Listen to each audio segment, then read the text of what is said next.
स्थानिक स्वराज्य संस्थांच्या आगामी निवडणुकांसाठी तयारी सुरू। 1 जुलै 2025 पर्यंतची मतदार यादी वापरण्याचं नियोजन।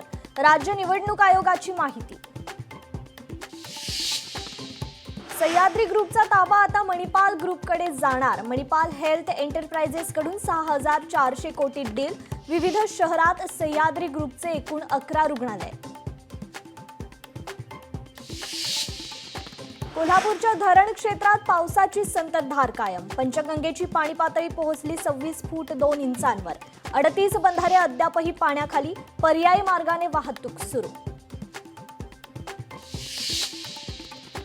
टेनिसपटू राधिका यादवची राहत्या घरी हत्या। वडिलांनीच केली राधिकाची हत्या। राधिका रील्स बनवत असल्याच्या रागातून राधिकाची हत्या। कल्याणमध्ये डेंग्यूचा पहिला बळी। 31 वर्षीय तरुणाचा उपचारादरम्यान मृत्यू।